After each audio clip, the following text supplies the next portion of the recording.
All right, well, everyone, holding by Pirke Avos, Ethics of Our Fathers. Again, we're welcome everyone, holding by Pirke Avos, Ethics of Our Fathers. We are in chapter 2, Mishna, Mishnah 13, part 16, and there'll probably be a part 17, 18, as we work our way through over here. So again, want to welcome everyone, holding by Ethics of Our Fathers, Pirke Avos, as it is known, chapter 2, Mishnah 13, part 16. And this part of the Mishnah we spoke about before. We spoke in the name of Rabbi Yossi, and we said that what's a good thing, proper way which a person should cling, and that is good neighbor. Right? So we spoke different aspects, of that. What makes someone a good neighbor? What's the difference between a good neighbor, and a good friend, right? We said that, a good neighbor's always around, friends not necessarily always around, etc. So we spoke about that. The next part of the Mishnah, and again, we'll see how far we go with this, is the name of Rabbi Shimon. Rabbi Shimon says, what's a good way? What's the proper way which a person should cling? And that is one who considers the outcome of a deed. Now this is a loaded statement, I would say, in many ways. Why? And reason is because a person has to consider, when they do something, what are the repercussions, right? What are the repercussions of their actions? In other words, you're going to analyze. Person going to do something, whatever it is. You got to analyze over here, what could be the possible outcome? What could be the possible ramifications of such a thing? In other words, the person going to look into it. They're going to see, yes, they're doing something, and they're certainly going to get reward. Let's say we're going to make it easy, right? To get reward for what they do, obviously, if it's the right thing. But also could be whatever they do is going to offset against the potential loss. Right? Now, that's a loaded statement over here. Right? Also, they're going to see if they're going to transgress what this loss is if they do the wrong thing. Right? If they do the wrong thing, there are going to be repercussions. If they do the right thing, there are also repercussions, right? In a positive way. But we always say, if a person does something, right, whatever the action is, a person does something, what's the end result? What's the end result? The end result is, well, when you do something, does that mean you ever lose? Right? Does that mean you lose out over here? Now, we always say, you don't lose out. You don't lose out keeping a mitzvah. In some of the songs that we say, or we sing, let's say better, we sing on Shabbos is exactly that. Someone who keeps Shabbos, somebody who keeps Shabbos in general is protected, right? There is protection. 100% there's protection. Now, does that mean everything goes the way I think? No, doesn't necessarily mean that, right? But a person never loses, right? That's the point. Is a person never loses, by keeping Shabbos. Gemara says that one of the things a person's going to get back money-wise is how much they spent, for Shabbos. Again, we're not saying a person should be extravagant, and spend beyond, what they have, but it is brought down that our expenses for Shabbos come back. In other words, we're going to make the money plus, right? So it's not going to be an issue, right? Definitely not going to be an issue.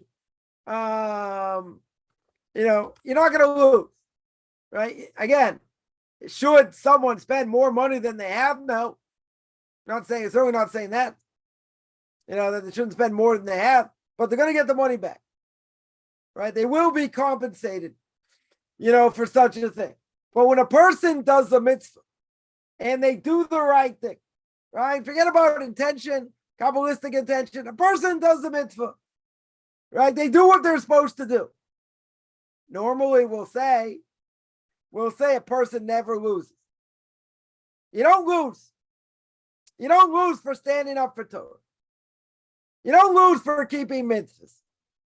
Now, someone could say, but, in the laws of Lashon Hara, in the laws of Lashon Hara, person works for somebody, let's say, and the boss, they could be, they could be religious, they could be not religious, Jewish, not Jewish, doesn't really matter. And the boss knows you have certain information. Now, what does the boss want? The boss wants you to give over this information. Now, what's the problem in this case of giving over information? The problem with giving over this information is, what's the problem? It's Lashon Hara, right? They're not allowed to give over the information. Now, if the boss tries to get it out of you this way, that way, the other way, they say, listen, I can't give you this information. I'd love to help, but, I'm not allowed to give over this information, right? So the Chofetz Chaim, so let's say the boss comes along, boss says, if you don't give me this information, then I'm going to fire you. You lose your job. Now, what does the Chofetz Chaim say? Chofetz Chaim there says clearly, no question. Chofetz Chaim says you got to lose your job. You lose your job if you're not allowed to give over the information. Again, we're talking about a case where it's forbidden, right? Where it's forbidden to give over that information. Okay. So now, what's someone going to ask? Right? What's the obvious question? Obvious question is, you're keeping Torah mitzvahs. You're not going to give over this information, because if you give over the information, it's what? It's Lashon Hara. Right? That you're not allowed to do. Chofetz Chaim says you got to give it up. And if the boss says you're going to be fired, and okay, right? You lose your job. Finished. So now, the question's going to be that the Chofetz Chaim says you can't give over the information. It's Lashon Hara. But if I keep Torah mitzvahs, why do I lose? Why should you lose over here? Right? So we said you don't lose. You don't lose by keeping Torah mitzvahs. Now, it doesn't mean it's easy. It's always easy. Right? We know when Jews came to America from Europe, there was a tremendous there's a tremendous, what do you call it? Tremendous trial.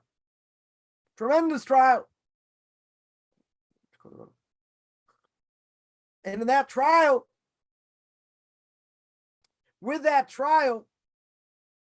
it was either work on Saturday or you don't get paid. Right? You don't have a job. Let's say better. In other words, you don't work on Shabbos, don't come back. That's the bottom line. Right? Don't come back. That was a tremendous test. Tremendous test. Now, that being the case, a lot of people failed. Very strong test. Right? They failed. They couldn't withstand it. Why couldn't they withstand the test? It's hard. How are you going to make money? Right? How in the world are you going to have money over here? If you don't work, if you don't work on Shabbos, you're toast. Don't bother coming back. So some people destroyed them. Right? Totally destroyed them. Destroyed their families. They couldn't stand up to the test. Very hard test. Right? I'm not here to judge. I'm just pointing out. Right? Very hard test. Extremely hard test. Well, that being the case, what happened? You had other families that were willing, do whatever it takes, knowing that if they work this week, they don't work on Shabbos, they're out. Very true. right? But there are people that kept it. They had to find other jobs and they suffered and they went through great difficulty. But you know what? The ones that were able to give it over to their kids, not in the way saying, oh, it's so hard to be a Jew, but they gave it over in a positive way. Even if it was hard, even 100% it was hard. But what happened? They built beautiful families. Beautiful families. Was it easy? No. Definitely not. Coming to a new place. You're living in a new place. How are you going to survive? Right? It's about putting bread on the table. It's an incredibly hard test.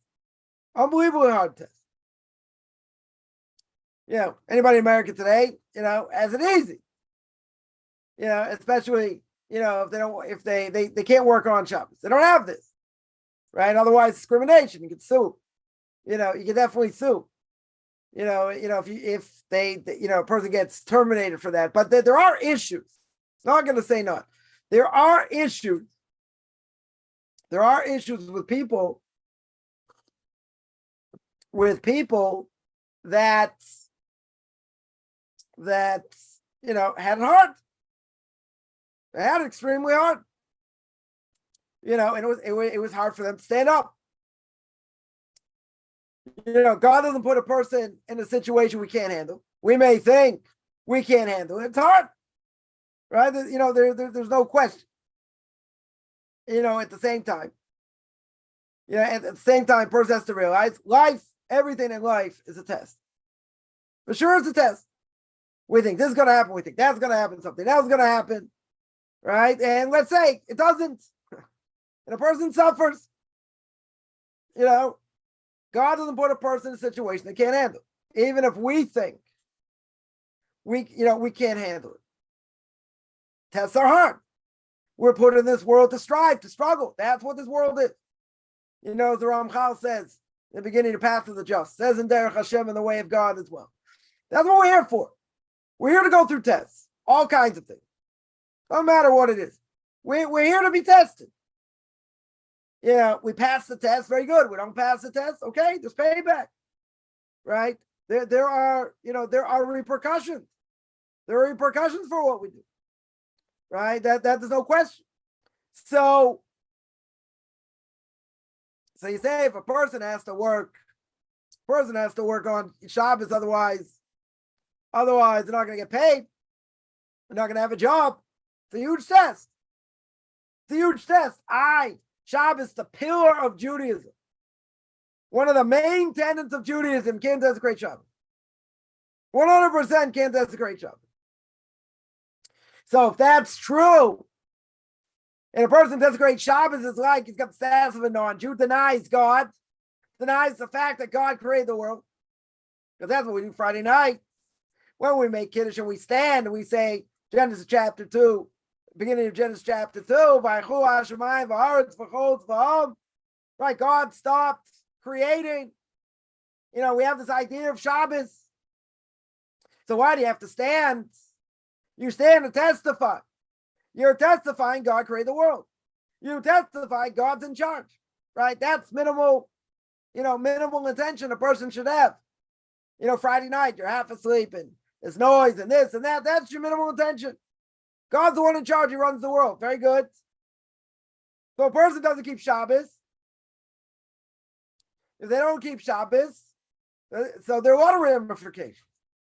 Right? It doesn't matter why. It doesn't matter if they grew up a potato farmer in Idaho. Right? No offense, anyone's a potato farmer. Grew up in Idaho. At the end of the day, there are repercussions. You know more, you know less. Someone desecrates Shabbos. A Jew desecrates Shabbos, liable for death penalty and gets spiritually cut off. Right? It's a pretty severe prohibition.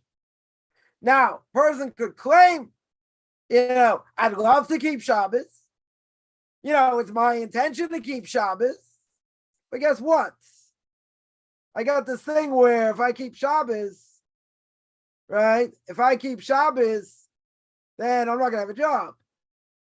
Right? If I don't have a job, right? Can't make money, right? It's all about, it's all about money. God we trust, as the American dollar bill says. right? In God we trust. So you're going to say, isn't that person under onus? Why is that person not under onus? God's making it extremely difficult. Extremely difficult. Right? It's a test. Aren't there people? There are people, we'll go on record, there are people who failed. Again, I'm just pointing out facts. I'm not judging by any stretch. Right? There are people that failed. They couldn't stand up to the test. It was too hard of a test. Other people were able to stand up to the test. And they built beautiful families. There are other people who stood up to the test. But all their kids heard was it's so difficult to be a Jew. And a lot of those kids went off because they didn't want to struggle like their parents did. They wanted to have it easier. All right, kid, they work on Shabbos, they don't work on Shabbos. They want to be more successful. So you got to do what you got to do. You got to do it, to survive. That's our obligation, right? Don't we have to put food on the table? So what happens when a parent's going to tell you one of the 10 commandments, got to listen to your parents without going into all the details. And a parent tells a child, you got to, we're going away today, whatever, it's on Shabbos. Can't listen to them. Not allowed to go. If you're under onus, this and that, okay, different issue. Right? But you're not allowed to go. Forbidden. Right? So you have to explain to your parents, listen, Shabbos is very important, blah, blah, blah. And what could they claim? What is their ace? Their ace up their sleeve. What are they going to claim? They're going to claim, okay, isn't one of the 10 commandments listen to your parents? One of the 10 commandments, keep it up, eh? You got to listen to your parents. Problem is, we always say we learn out things from juxtaposition of verses. In one place, it says you got to honor your parents, and then it says can't desecrate Shabbos, or vice versa. It says you have to keep the laws of Shabbos, right? Can't desecrate Shabbos, and then right after it says you got to honor your parents. My question: what's the connection? What's the connection between the verses? The Rashi says on the spot. Others say the same thing. If your parents tell you to desecrate Shabbos, you don't listen.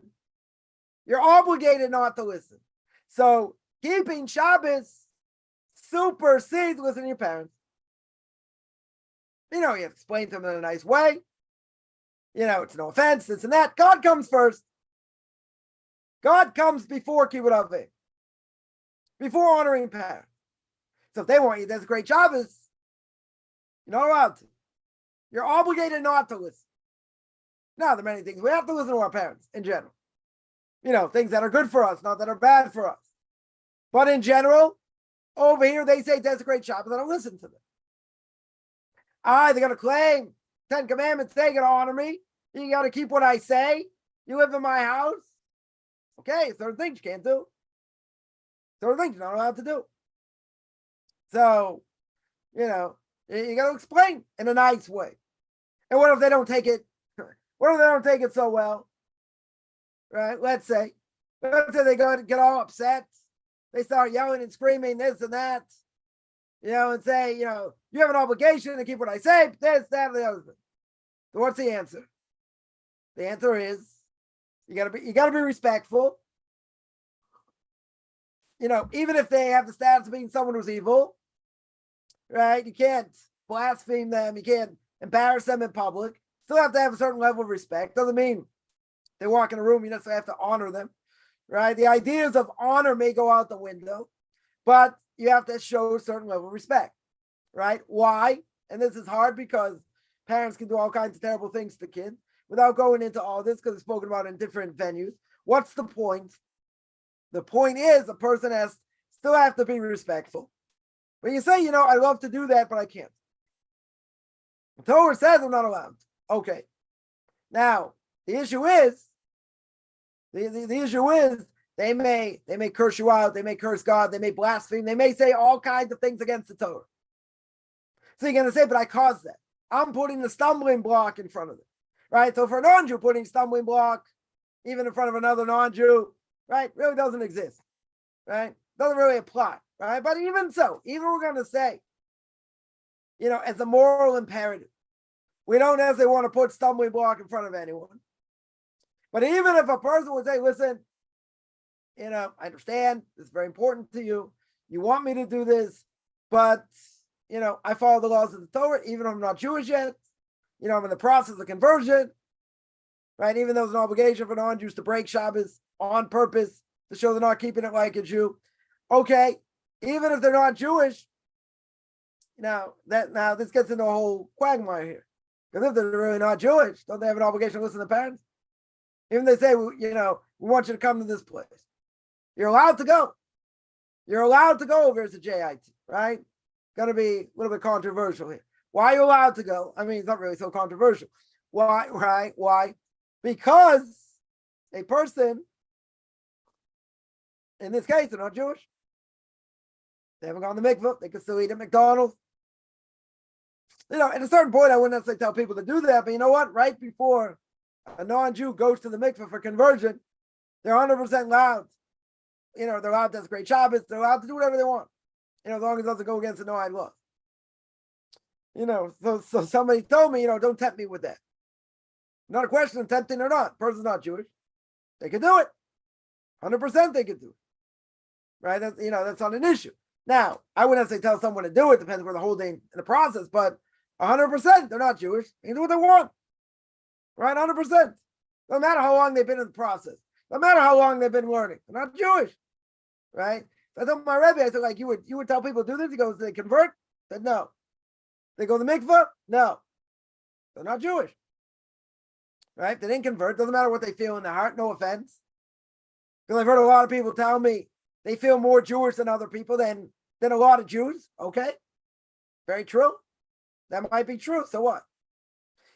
Just because, and I've got hammered on this also, just because I haven't gone through the process, gone through in front of, 3 kosher Jews or a rabbinical court or whatever, and gone through conversion, that doesn't mean I'm not Jewish.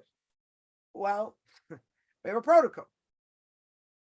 If a person thinks they're Jewish, that doesn't help. Right? A person can have the biggest Jewish heart in the world. They're not Jewish. No offense, they're not Jewish. There's a protocol.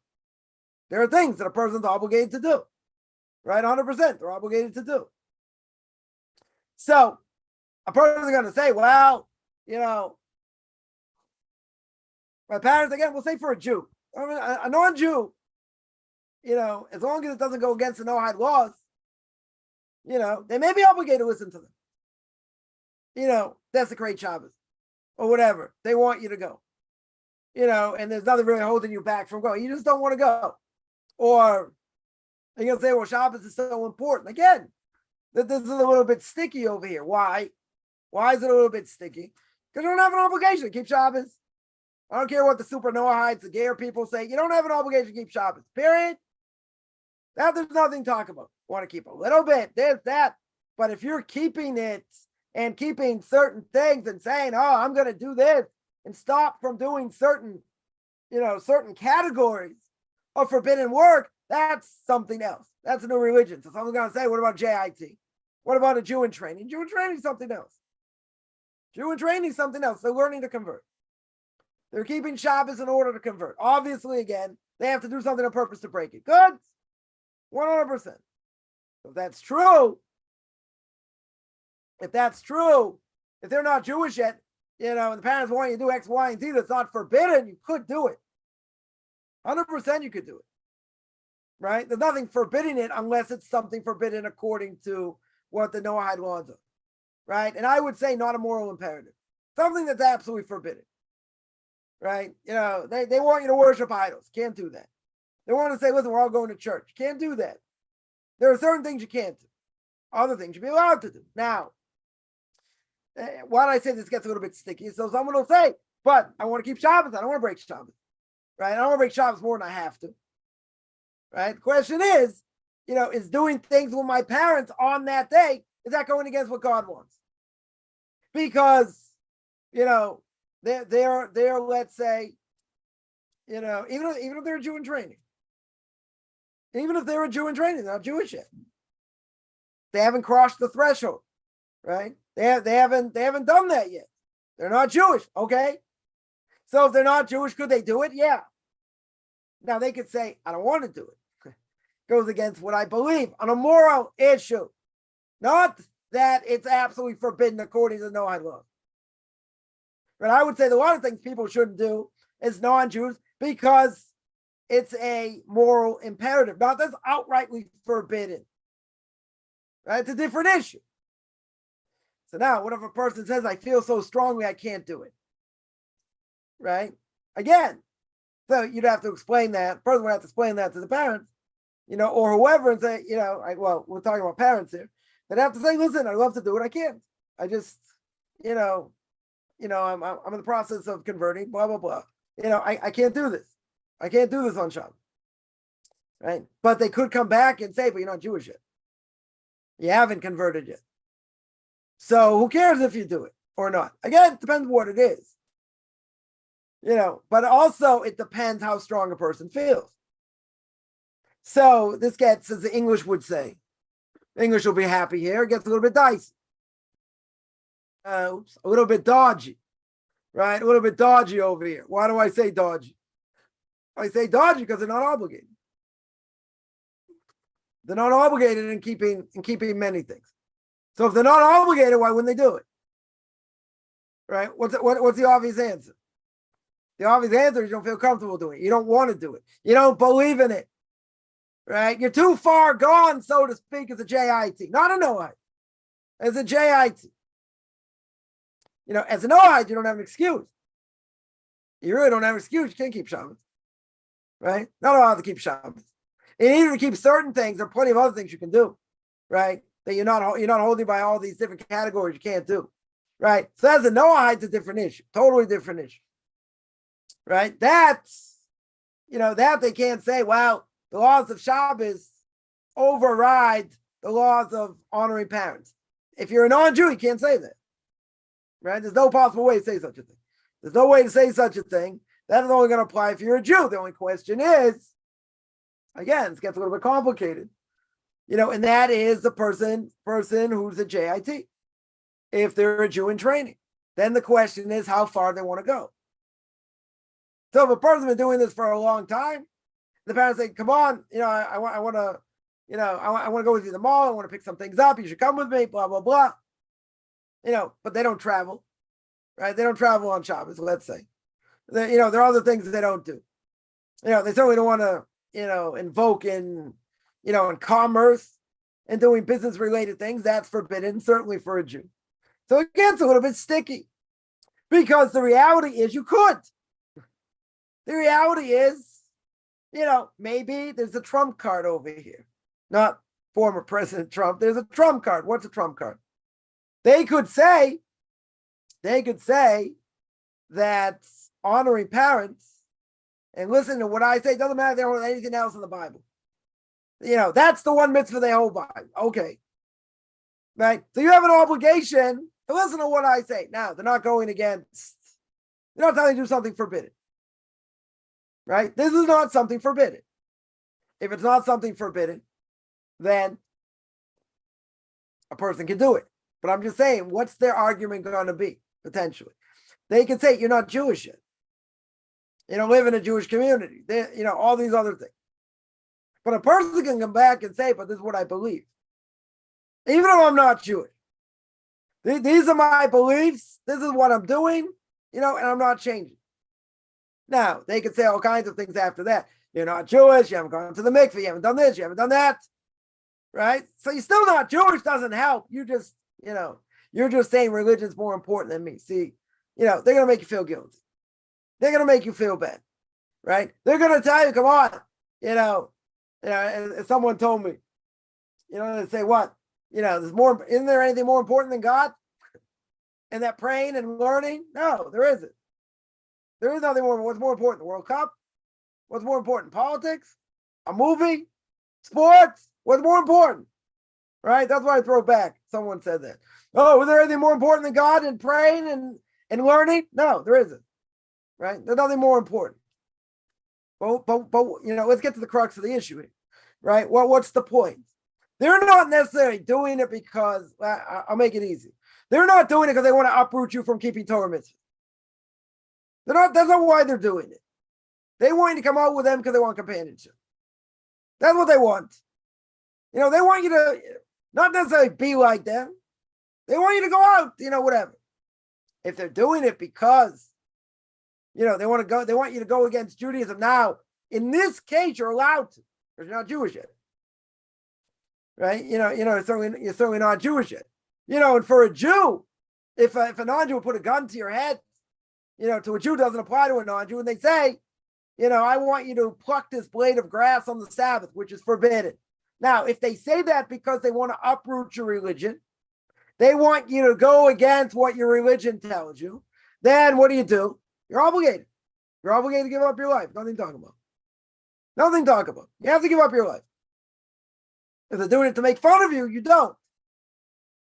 Right? You don't have to give up your life for no reason. You could, in theory, because you don't want to suffer other things, right? But in the end, if you gave up your life for, and you really didn't have to, there's no question if it's suicide or not. Again, that's not the topic, right? Not the topic for now. Well, what's the point? The point is, okay, a parent's not doing that. But even if a parent would, right? And there are plenty of nasty parents out there. But let's say they are disgusted. They're disgusted by what you're doing. They hate what you're doing. Goes against everything they believe in. So they say, listen, I want you to come out. I want you to go shopping. We'll pick up a few things, whatever. And they're doing it because they want you to break Shabbos. Now, in such a case, even if someone puts a gun to your head and say, do this, or I'm going to kill you, you're not allowed to give up your life. Right? You're not allowed to give up your life. There's no sanctification of God's name by non-Jews, by technicality. Because the Torah says, I want you to sanctify yourself among the Jewish people. Sanctification applies to Jews, not to non-Jews. And the technical definition is in front of 10 Jews. So if a Jew or non-Jew put a gun to your head, to a Jew's head, and they say, bow down to this guy in a stick, right? A reference to JC or a short little fat guy, Mr. Buddha himself. They say, hey, bow down to Fatso. They probably won't call him Fatso, but we'll make fun of idolatry anyway. Big mitzvah to make fun of idolatry. Says, hey, bow down to Fatso or die. You have to be willing to die. But the sanctification of God's name means it's in front of 10 people. That's what it means technically. But let's say there's nobody around. There are no Jews around, plenty of non-Jews, but let's say there are no Jews around out of 10 Jews. So then, technically, according to what the Torah says, that's not sanctification of God's name. Because it's a technical definition. But do they have an obligation anytime, any place, whether in private or public, right? If a non-Jew or Jew puts a gun to your head and says, bow down to this guy in the stick or die, yeah, it doesn't matter. A Jew has that obligation, right? So now, they do it to a non-Jew. The non-Jew have to give up their life? No. They don't have to give up their life. Depends what it is. Right? If bowing down for a non-Jew, right? If bowing down is idolatry, right? And they're not allowed to do that, very good. There's only one small difference. And this is the difference between life and death. What's the small difference? The small difference is a non-Jew obligated to sanctify God's name or not? So you're going to say when it comes to idolatry, they're not allowed to do it. I'm going to speak about that actually tomorrow for No-Eyed Nations about idolatry. We're going to start a topic on idolatry. What's forbidden about idolatry? Bowing down. Anything, right? Anything that has to do with, with the way an idol is served, right? In other words, even if you ascribe, let's say, to God the form of any of his creations, right? Or it's a 2 or 3 dimensional representation or something like that, forbidden. You're not allowed to bow before an idol, slaughter before an idol, burn an offering before an idol, offering a libation to an idol, right? And that was done in the temple. So, right? So non-Jews, right, shouldn't be allowed to do that either. Now, the question is, okay, if it's forbidden, it's called idolatry. So the $1.5 million or $2 million or $3 million question, whatever you want to say, the question's going to be, if they bow down, if they're obligated to bow down or die, are they allowed to bow down? No. For Noah, it's going to be forbidden, right? It's going to be forbidden by death. Right? This is one of the Noahide laws. Going to get death penalty. Okay. What if you're forced? What if you're forced over here and it's whether whether bowing down or dying? Person's under onus over here for a non-Jew, not for a Jew. Even if a Jew's under onus, doesn't matter. We learn this by the last of Hannah's 7 sons. I was just reading about this earlier. The last of Hannah had 7 sons. Her 7 sons were killed, tortured, like brutally murdered in front of her because they refused to bow down to an idol. Right? Came to the last son. Right? It was very young. Right? So the king says, I want you to pick up this coin. I want you to pick up this coin, in front of this idol. Now, what's the problem? If you pick up the coin in front of the idol, you got to bow. Right? It's impossible to pick it up. I mean, if you can pick it up without bowing, very good. Right? But most people are going to have to bow. They're going to have to bend over to do it. Now you're going to say that person has no intention. Right? He's got no intention for idolatry. Zero. Talking about, an older person, let's say. They don't have intention for idolatry here. 100%. They're bowing down to pick up the coin. Just so happens it's in front of an idol. Is that idolatry? Idolatry. That's one of the forms of idolatry, right? Isn't that what we just said? That's one of the forms. Right? Let's repeat that. There are 4 things. Right? Bowing before an idol, slaughtering before an idol, burning an offering before an idol, offering a libation. Right? So if you bow before the idol, doesn't matter what your intention is. Doesn't matter. You say this idol is stupid and he's got no power and he's an idiot and I'll kick him in the face if I could. I punch him in the nose. It doesn't matter. The fact is you bow down. No matter what your intention is. That's forbidden, right? So this child refused. Also refused. And he also got killed. Right? He also got killed. But the king tried to entice him. Right? The king says, listen, all you have to do is just bow down and pick up the coin. Right? We're not saying, okay, bow down to the idol. Just bow down and pick just bend over and pick up the coin. And he refused because he knew what the king wanted. And he can't acknowledge idolatry. We can make fun of it and all that, but you can't do anything that's forbidden to worship an idol. What was forbidden? Bowing down. That's what they're doing. Doesn't matter what the intention is, right? That's the point. Doesn't matter what the intention is. So now, we'll ask the $4 million question. $4 million question is, a non-Jew to bow down before an idol or die. For a Jew, got to sanctify God's name. He has to die. He's got an obligation to die. No question. Does that apply to a non-Jew? So we said before, no. So why would he not get the death penalty if he did this? Right? Let's ask the question. Right? He bows down. Isn't that forbidden for idolatry for a non-Jew? Yes. What's the punishment? Death penalty. Very good. Now, what if he bows because he's under onus? And he wants to save his life. You allowed to do that for a non-Jew? Yes. Why? Now, again, it might sound controversial. It's not. I'll tell you why. Why is he allowed to do that? Because there's no sanctification of God's name by a non-Jew. Doesn't apply. Doesn't apply. What if a non-Jew did it? What if a non-Jew says, I don't care, I'm not doing it, even if it doesn't apply to me? So they're going to be different opinions here.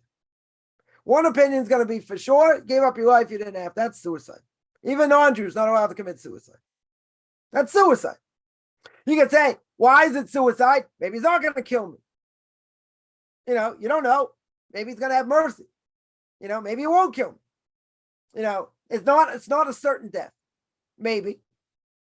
But if you've already seen before, anyone who didn't bow died, well, it's pretty certain that if you don't bow, you're going to die. Right? So in this case, it's something that supersedes. What supersedes over here? What supersedes is the fact you're under onus. If you're under onus, you're being forced. If you're being forced, what's the status? Status is you wouldn't do it otherwise. You're not allowed to do it otherwise.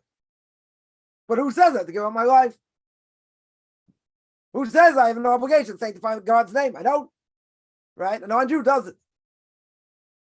So I would say there are a few opinions here. One side of the coin is going to be, if a non-Jew gave up their life where they didn't have to, right? They refused to bow, so therefore they died. One side is that's, you're under onus. You didn't have to do that. You did it. So you forfeit your portion of the world to come. You gave up your life, you didn't have to. We call that suicide. That's suicide.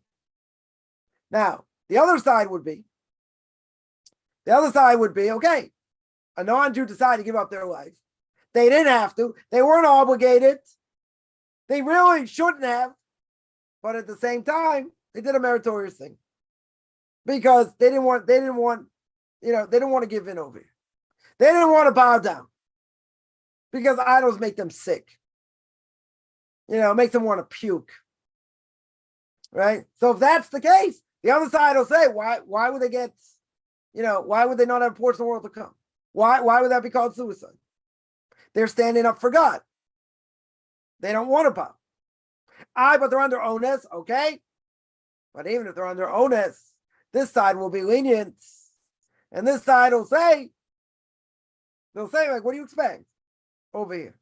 They have this strong feeling. Doesn't matter, they're not Jewish, right? They have this strong feeling. They don't have an obligation to sanctify God's name because that verse doesn't apply to them. Again, based on the technicality, right? That verse doesn't apply, but they wanted to give everything they had to God in the right way, with the right intention. So why would God punish them? Why would God say, but, you didn't listen to me? You didn't have an obligation. You could have done that and gone on, sanctify me in other ways. That's what God can say. You committed suicide. I didn't want you to commit suicide. I had other plans, but okay, you decided. It's your choice. God can throw the book at them and say, you had a chance. You did the wrong thing. You made the wrong decision. The other side's going to say no. The other side's going to say you sanctify God's name, even though you didn't have an obligation, because you really believe and you're not going to bow down and this and that, even if it doesn't apply. Right? That's a huge thing. That's a huge thing over here. It's hard to say. God's going to say, wow, look at what this person did. Nope, they didn't listen. They're out. They wanted to sanctify me. That's not the right way. Now, again, it's going to depend where the person's holding. There's a lot of other factors involved. I'm not saying black and white over here. There are a lot of other factors. A lot of other factors involved over here. What God expects from this person, where the person's holding, a lot of things. A lot of things over here. But let's say they do it with a pure heart, 100%. They do it with a pure heart.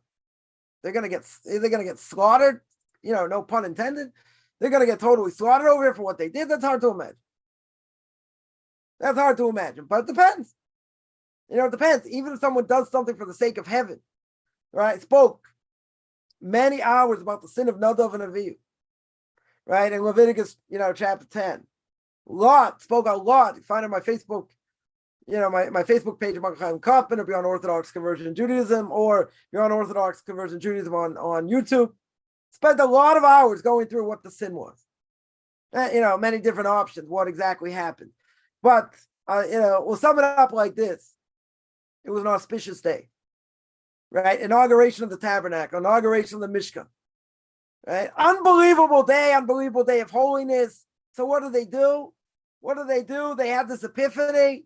They had this spiritual uplift, absolute love of God and belief in God. And they went in the Holy of Holies. They went in the Holy of Holies for the right reason, not for the wrong reason. So what happened? What happened when you're allowed to go into the Holy of Holies? Right? I'm still speaking about that, not tomorrow, but start next week, a week after Hanukkah. Right? What's the problem? Problem is, who's allowed to go in the Holy of Holies? Once a year is the high priest. Okay. Very good. That's once a year. But they thought they're on a very high level. I'm not saying that. Extremely high level. Not here to denigrate or degrade. Right? What's the point? God told them, they weren't allowed to. That was something they weren't allowed to do. Now the whole question, why? What exactly they did? right? So, a number of things that potentially, they did that they were liable for death penalty. But what's the main thing? The main thing is they went in the Holy of Holies when they weren't allowed to. And that can't do, even for the sake of heaven. And they paid a serious price, paid with their life. So over there, the Or Chaim HaKadosh, who has the memory more than 100 years ago, brings down the Korban, what's his name? Korban Aaron. I think that's the name of the book. Brings the name of Korban Aaron. I'll double check that. I think it's Korban Aaron. In either case, what does the Korban Aaron say? It says when you're close to the king, you get burned. Even for the sake of heaven. They did it all for the sake of heaven. For the highest level. But what could we easily say? And again, this is very hard to understand. We're talking about people we don't have a clue who they were and how great they were. I'm not putting my 21st century spin on who they were. Not doing that. Right? I'm not the chief rabbi of England who would do that. I'm not going to do that and say, oh, according to what we know today, he must have been suffering from this or from that. No, I'm not saying that. They had an epiphany. They had a spiritual epiphany at an extremely high level. Simple explanation is they went in, they didn't have permission. Doesn't matter what level they were on, doesn't matter what they felt, doesn't matter what they believed in. Right? And they were all doing it for the sake of heaven. Everyone agreed. They were doing it for the sake of heaven. No one disagrees over here. They're not doing it for upmanship, for gaiva, for being conceited, for other things. They're doing it 100% for what? Love of God. Absolute love of God. Now, what would I say the simple explanation is? Simple explanation is God said you're not allowed to do that. You're not allowed to go in whenever you want. Doesn't matter what you thought. Right? Nobody cares what I think. What the Torah says. It's what the rabbis tell us. We're not reinventing the wheel. Forbidden. Finished. Doesn't matter what their intention was. Right? We're in the seventh night of Hanukkah here. So we speak about Hanukkah. And, the Maccabees fight against the Greeks. These, yeshiva students, get rid of the world power at the time. And they get them to flee. Very good. What did they do? What did they do afterwards? They took power. They took power for a couple hundred years. They were Kohanim. So, there was great autonomy in the land. There are a lot of benefits to what they did. What's the problem? What's the obvious problem? Where does kingship come from? Kingship does not come from the tribe of Levi. A Kohen cannot be a king. Right? I spoke about that 2 weeks ago. 2 weeks ago on Tanakh Talk about JC being a king and, a priest. The point is, they don't come from that line. Doesn't matter. There was great autonomy for 200 years. What happened? What happened after that? They got annihilated. The Hasmoneans got destroyed. Absolutely destroyed. The Gemara says, anyone who says they come from that line, they come from the Hasmoneans is a slave, is an Eved. Why? Because they're totally lying. How do we know? How do we know the Gemara says that they're totally lying? Because they got annihilated. There's no remnant of them left. What happened over here? They saved the contamination of the temple from the Greeks. They got the Greeks out of Israel. They brought autonomy to the land. They didn't just take power to take power. They didn't say, oh, we're going to take power. We're going to make things right. They did a great job. They did a great job of autonomy, in Israel at the time. Tremendous when they got rid of the Greeks. But there was a flaw. There was a major flaw. You being from the tribe of Levi cannot be a king. Doesn't mean they're not worthy. They can be 100% worthy to be a king. Very good. But what is kingship? Kingship comes from a different tribe. It comes from the tribe of Yehuda. Kingship never leaves the tribe of Yehuda, the Torah says. We're going to read that. We're going to read that in 2 weeks. Right at the end of the book of Genesis. The kingship never leaves the tribe of Yehuda. How could they think they could take kingship?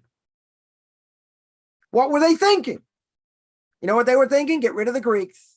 Let's put things in perspective. We'll do this as an interim thing until, everything gets settled. That was the wrong idea. Now, did they do it for the sake of heaven? Of course. It wasn't about power, right? You're talking about righteous people here. It wasn't about power. It was about doing something they had no right to do. They got the Greeks out. Unbelievable miracle. True, right? In the main prayer of all in Nisim, we speak about that. The fact we got the Greeks out, right? The many in the hands of the few, right? The impure ones in the hands of the pure ones. All this, so we commemorate that as well. But who says they have the right to take power? They never right to take power. Again, they're not taking power for the sake of taking power. They're not taking power because it belongs to us, and that we have a right, this and that. They were Kohanim. They came from the tribe of Levi. They did it for the sake of heaven. We're not saying not degrading them in any way. They did it 100% for the sake of heaven, right? And these people will be greater than me in 10 lifetimes, 20 lifetimes, 1,000 lifetimes, right? But they don't come from the tribe of Yehuda. They don't come from the right tribe. How can they take it? Very hard to understand. The end result of what they did was tremendous. Not saying not, but the ends don't justify the means. And God says, you didn't do what I wanted you to do. In the end, he didn't want them to take charge. That's what he wanted. So he annihilated them. So a person could say, someone who's close to the king, that's the result. That's, again, they're at a much higher level. And even for something they did for the sake of heaven, they paid a serious price. Give another example, right? Even a better example. Adam himself understood.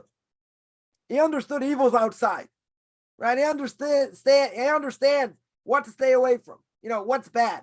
Like if he's walking in the forest and he sees a pit, he knows not to go into the pit. He could die, right? If it's very deep and this and that. So what he decides, he comes up with a great idea. What's his great idea?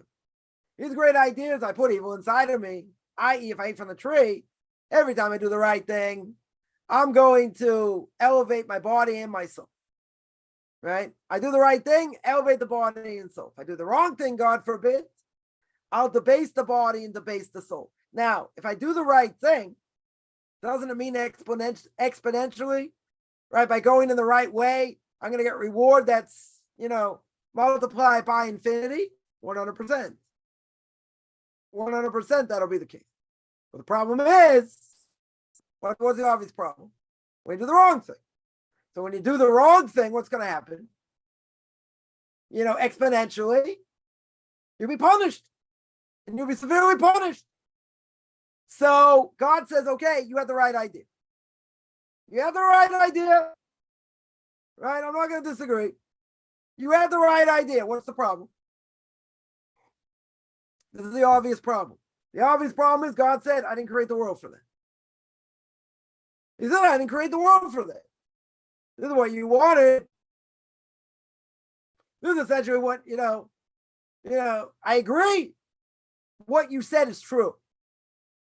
You do the right thing exponentially, unbelievable reward. You fight against your evil inclination. And if you do the wrong thing exponentially, you're going to pay a serious price. Okay. Right? I agree with that. What's the problem? What's the obvious problem?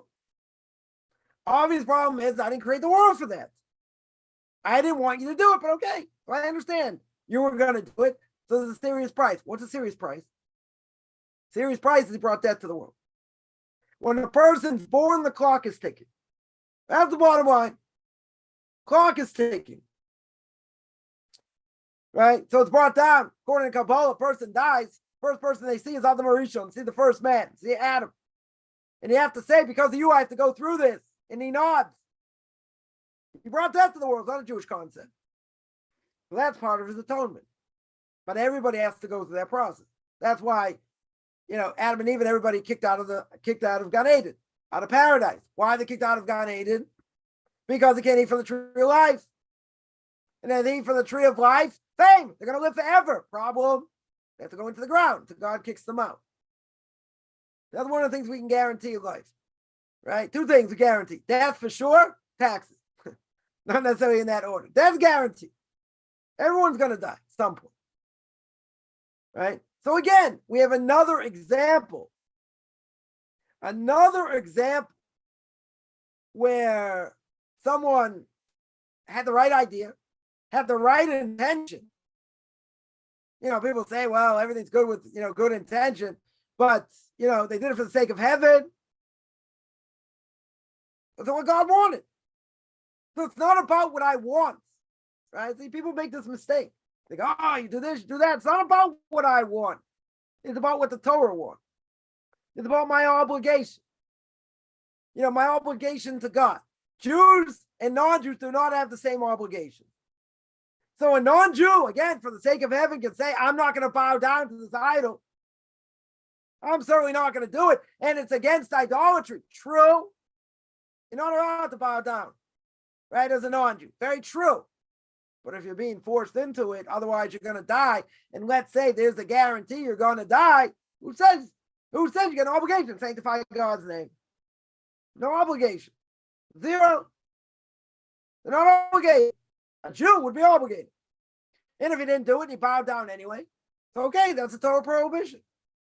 Torah prohibition. A serious prohibition. No one should have to be in any situation. But a non-Jew could claim after 120 years, let's say they died. They refused to bow, they got killed. God can have mercy over you. God can say, you're right. You didn't have an obligation. It really should be suicide. But I saw it deep down in your heart. You really did it for me. Even though there's no sanctification of God's name, there's no sanctification of God's name by non-Jews. I'm going to look the other way on this one. You're going to have a high position the next one. Right? But I can also say, come on, you did something. You're reinventing the wheel. You're doing something you think for the sake of heaven is wrong. You're not allowed to. Right? We're not allowed to do whatever I want. That's not what Torah is. It's about what God wants. Okay, so, we're in certain situations, again, as the English would say, it's a little bit dodgy. A little bit dodgy. Right? So how does it come out? So my assumption is that, if a non-Jew gave up their life where they didn't have to, they did it for the sake of heaven, it's not going to be called suicide. Will not be called suicide even if they don't have an obligation. Right? Okay. It's a technical issue here. It's a technical issue. But I want to point out the whole point is a person shouldn't think I can just do what I want. And I think I know better than God. You don't. God is infinite. He knows a heck of a lot better than we do. And the rabbis know a million times better. A million times better than we do. They didn't reveal everything they knew. Right? I always say in the laws of prayer, when it comes to, what people say, why can't I say whatever prayers I want? You can't in general. You can say whatever prayers you want in general. Right? But the prayers have been fixed. When we're supposed to say them, what time we're supposed to say them, what we're supposed to say. Very good. So my answer is a person can say, well, keep saying the same prayers over and over. And it's like, I feel like I'm doing it by rote. I'm just doing it because I did it yesterday and the day before. I don't feel anything. Okay, this is an issue. Prayer's not the topic. I want to make one point. And the point is, I see a lot of questions here, so I'm going to deal with them now. But the point is, the Anshe Knesset HaGadol, right? The men of the Great Assembly, right? They organized a lot of the prayers. Some of the men of the Great Assembly were prophets. They were prophets. Some of them. So if they were to tell me, this is your obligation, this is what you have to say, and when you have to say it, and all that, I'm going to do what they say. I'm going to do what they say. Because they had the ability, many of them had the ability to bring people back to life, but the generation wasn't worthy. So people say, oh, that's a cop-out. That's not really an answer. I think it's a good answer. Because we can't imagine who these people are. The greatest rabbi of today's generation. Can they bring someone back from the dead? No. Previous generation? No. I mean, you might have some great individuals, along the way that probably could have. Okay? But the vast majority can't. They can't. They don't have that ability. So therefore, these rabbis are going to tell me what I should say. I think they know a little bit better than me. And again, some people say, come on, that's not an answer. I think it's a good answer. Because we have an obligation to listen to them. Deuteronomy chapter 17. We have an obligation, whatever the Levites say, in every generation. You got to listen to them, right? The Kohanim, you got to listen to them. What if they say left is right, right is left? What does the Torah say? You don't listen. That's penalty. They're going to say, well, there's protection for them, so we have to listen to them. Okay, whatever. Person can say what they want. That's our obligation. Who are the Kohanim of today? The rabbis. We're going to listen to what they say. But I'm saying, if you go way back, we don't know who these people are. Right? We have no idea who these people are at all. I'm not going to give my 21st century spin on who I think they are, what they went through, and this and that. Right? We don't know who they are. All the more so, King David, Abraham, Isaac, Jacob. We have no clue at all who these people are, what they went through. None. Right? But my point is that you can't just do what you want to do. That's not what Torah is. Right? So we mentioned over here, and again, I'm going to take questions. You don't lose out from keeping mitzvahs. You're going to say, but you might have to sanctify God's name. You have to be willing to give up your life. Okay. Does anyone want to do that? No. Who wants to die? I don't think anyone wants to die in general. But if it happens and we're in that situation, many people, even they weren't so religious, they died rather than kiss the cross. In the Inquisition, other times, they refused. And they have a very high portion in the next world, no question. So that being said, it's a huge responsibility. Huge responsibility. But even if that's what a person had to do, you're not going to lose out. You might lose your life in this world. In the next world, you'll be in the highest echelons in the next world, in the spiritual world. Right? In other words, many people said in the Holocaust that, go through all the terrible things in the Holocaust. They said the Germans can destroy our bodies. They can do whatever they want to our bodies. The soul can't do anything to it. They can't do anything. Right? Because the soul comes from above. How can you have people going to the gas chamber singing Ani Ma'ami? I believe with perfect faith. With perfect faith over, they're going to die. How can they sing it? Because they believed 100% with their soul. This is just temporary. Their soul's going to go straight up. My Rebbe would say, I've never met anyone been in that world and come back. But they had such, such strong belief. Not saying everyone had their belief intact, right? So we're not coming to judge that either, right? But there were people who raised themselves to unbelievable spiritual levels by being destroyed, by totally being destroyed and not breaking, right? We don't have any comparison to this. We live in this cream puff generation. We got it all easy. We're not suffering like they suffered before. God forbid, it should never be like that. But people, there were great people remained, their belief and faith was intact, right? 100% was intact. That doesn't mean it was easy. Rabbi Chanan, Shem Yikam Damoy, Rabbi Chanan Wasserman, God should avenge his blood. If they were being marched to die, him and a whole bunch of other people were taken. He was preparing them mentally to, make sure they were pure sacrifice. They're going to sanctify God's name, no other thoughts in their mind, and they're going to be in the highest echelon in the next world.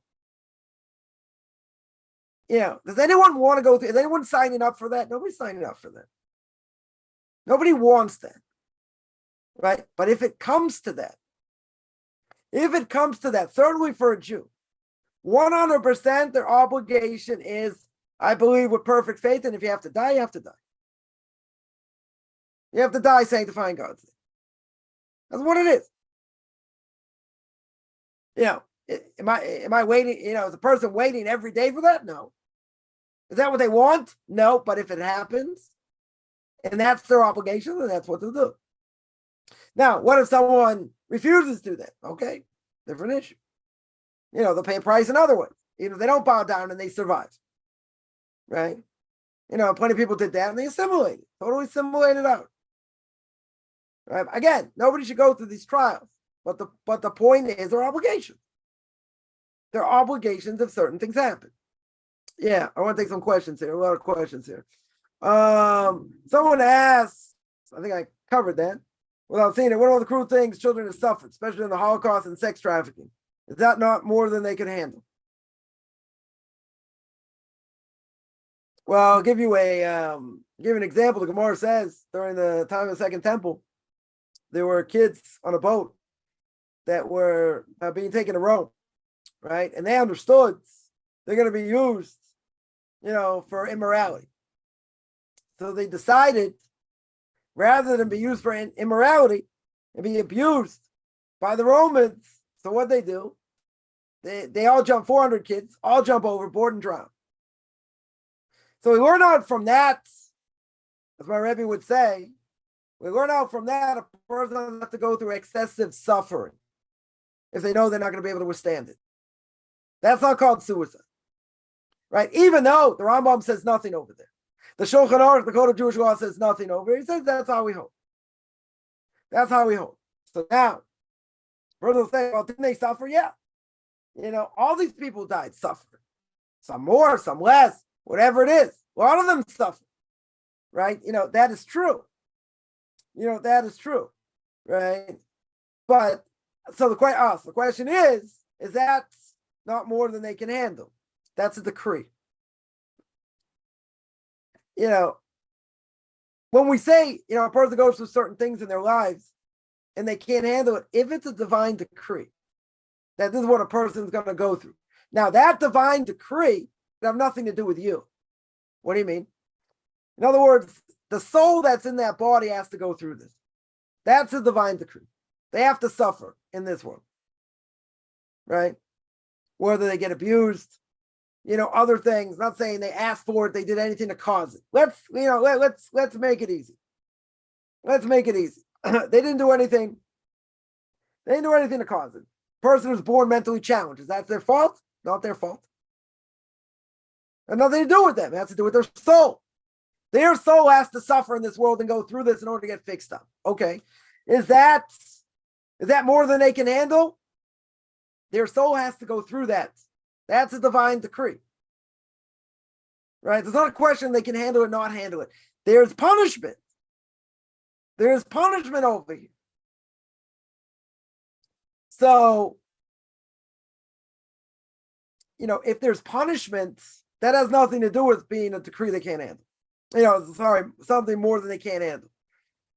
There are times a person going to be put in this world, and the whole purpose of what they're doing here, let's say, talking about reincarnation, I'll use that as an example.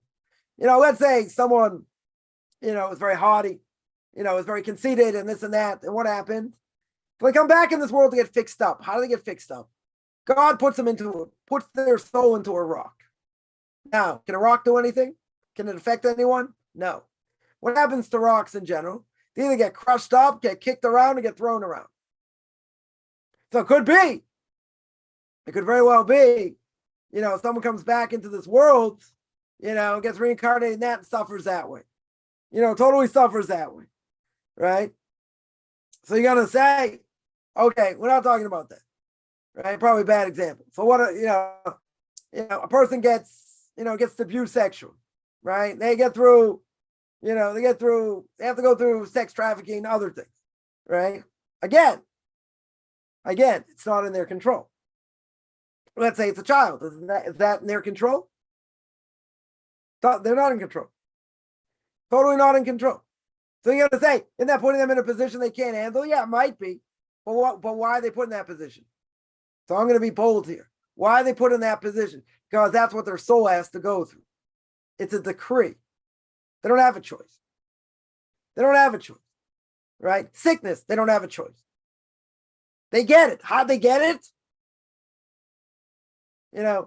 Two healthy parents, give birth to a sick child.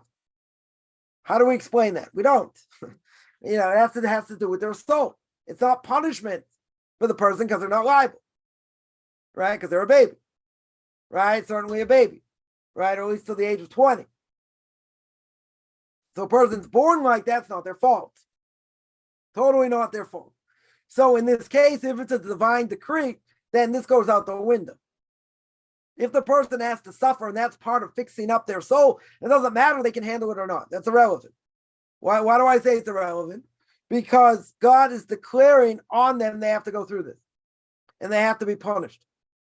So that's the punishment. It's not about whether they can handle it or not. That goes out the window. That has no relevance, over here, because they're going to suffer.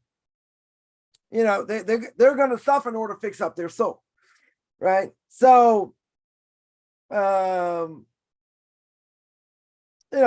people that died in the Holocaust, same thing. Some say they're reincarnated souls from, someone brought down from Second Temple period, First Temple period, that they had to go through this to fix up certain things that they did there.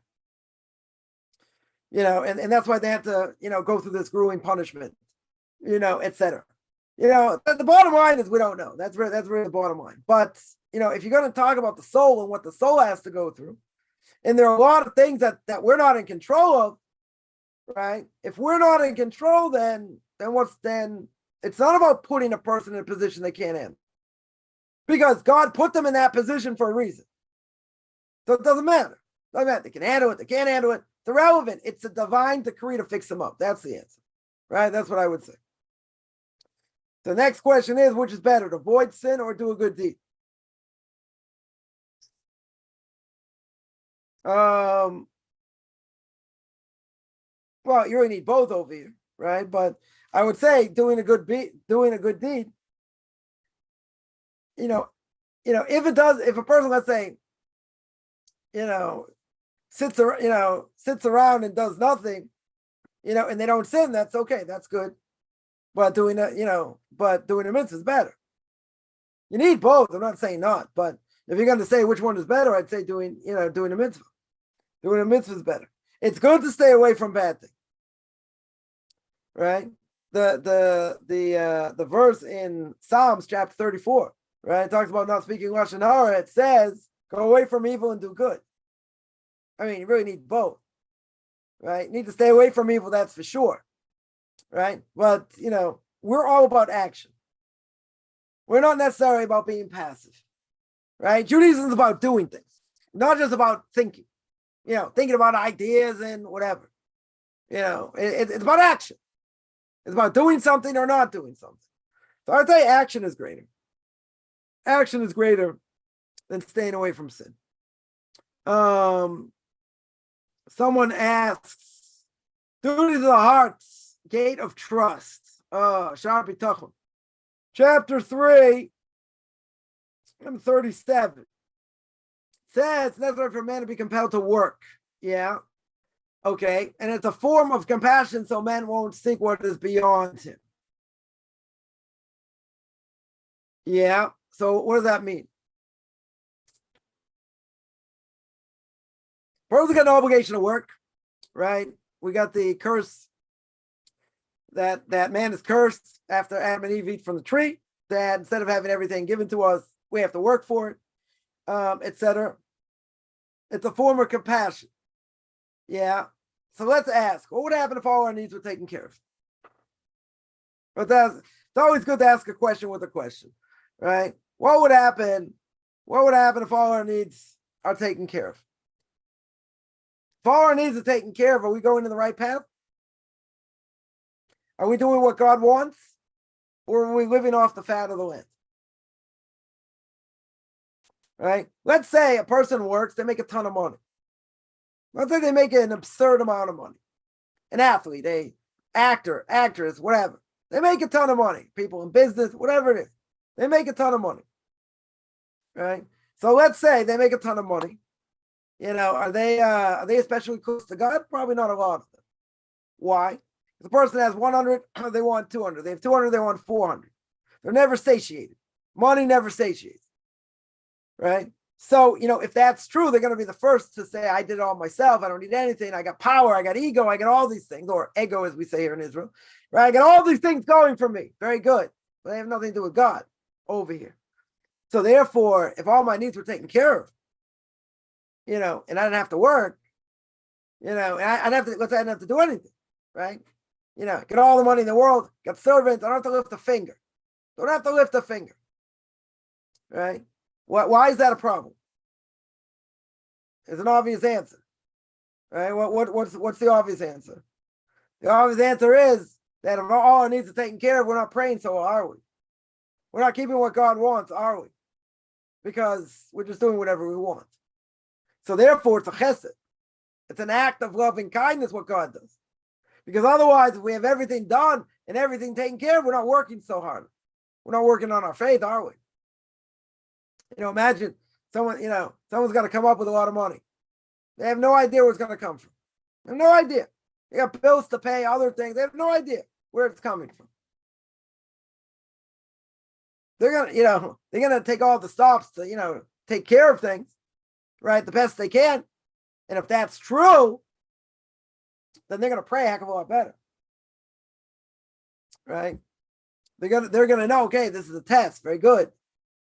But the reality is they're gonna pray a lot better. So it's a chesed. It's an act of loving kindness over here, right? It's an act of loving kindness because if everything was done for us and everything was so easy, we wouldn't be so religious, would we? We wouldn't be working so hard, would we? We wouldn't have the same emunah bitachon, would we? We wouldn't, right? In other words, if everything's being done for us, we're not close to God. That's really the bottom line. We're not going to be close to Him at all, because we're going to think everything revolves around me. And I don't have to do anything. I got all the money in the world. Everything's good. Right? What do I need God for? Right? A lot of people say, oh, people become religious is crutch. They need meaning in life. I got plenty of meaning. I got plenty of meaning. What's plenty of meaning mean? Sports, entertainment, this, that. I got plenty of meaning in life. Family, throw in family, as well. The fact that a person works, the Mishna Pirke Avos we spoke about before. That ain't kemach ain't Torah, right? If you don't have money, you can't learn Torah, right? Both go hand in hand. At the same time, okay, a person that works and they see divine providence over here, very good. But if they don't see that, if they don't have to work and all their needs are taken care of, they're born into the family Rockefeller, let's say. They still have plenty of money, right? A person, part of that family, they don't have to work. Let's say they inherit all this money. They inherited $50 million, let's say. People say, oh, $50 million doesn't go that far today. Depends how you use it, right? You live off the interest very well. A person got 3% interest, right? $1.5 million, a person can't live off that? I don't know. I don't know if that's so bad. That's so hard to do. It depends how you use it. But when a person has everything at their fingertips, they don't have to do anything, right? They have a totally different mentality. Totally different mentality. I don't know, so many people have had so much money and they don't have to work, right? They don't have to work. So if they don't have to work, what do? It drives them nuts. They don't have a life. They do all kinds of terrible things. In general, I'm not saying everybody. It depends how it's used. But if a person works, if a person works, yeah, they see the work of their hands. But see, when a person works, it's absolute faith in God also, because things, you don't always get the right, all the hours you want. You don't make the money you want. You want more money. This, that. Doesn't always work out the way we think. Especially someone starting a business, or, things can go up and down. Things can go up and down. So the reality is, it helps us develop this connection that God runs the world, that God's in charge, right? That's what it does. Someone asked just before reciting Tehillim, should we say a prayer before Ashrei? No, you don't have to. You have to say any prayers before Tehillim. It's good in the book of Psalms. In the book of Psalms, it says a prayer before saying a prayer that you should say before saying Tehillim. You can say it, 100%. If someone didn't say it, doesn't matter, right? It's fine. You can say as many Psalms as a person wants, even without saying, a prayer before, right? Do I have to say Ashrei? Do you have to say, Psalm 150? No, not at all. Person wants to, okay. They don't, I mean, no, you don't have to, right? There's no obligation. Someone asked another question, Amun Bitachon. If a person passes a test, demonstrates bitachon, faith and belief in God, in the face of financial trouble, this person will be tested once again later in life. Hell yeah. Why do I say hell yeah? Because people go up and down all the time. They go up and down all the time when it comes to money. Sometimes it's better, sometimes it's worse. Some people, maybe it stays the same. Maybe it only gets better. Can people have multiple misfortunes when it comes to money? Yeah. Can a person be on top, have difficulty, be on top again, then lose everything and be, it can happen multiple times. Definitely can be tested. 100%. 100%. It doesn't mean if someone's tested once, it's not going to be tested again. Right? It doesn't mean that. A person could pass the test. Let's say a person had money, they lost a lot of money. They made more money and they'll test it again. Or, maybe they're tested later. Maybe they might get tested later. But even if a person passes the test, does that mean they're not going to have that test? I can tell you personal experience, up and down. Right? Maybe a lot of times more down than up. Right? But it's a test. Even when things, let's say, were more stable. We're much more stable. Very good. But didn't stay that way. I can tell you personal experience, didn't stay that way. It stayed good for a while. I'm not going to say that, not, and then, other things happened. And then, from that point, it's been, up and down ever since. But it's, my belief is that financial struggles, let's say, are common many times during a person's life.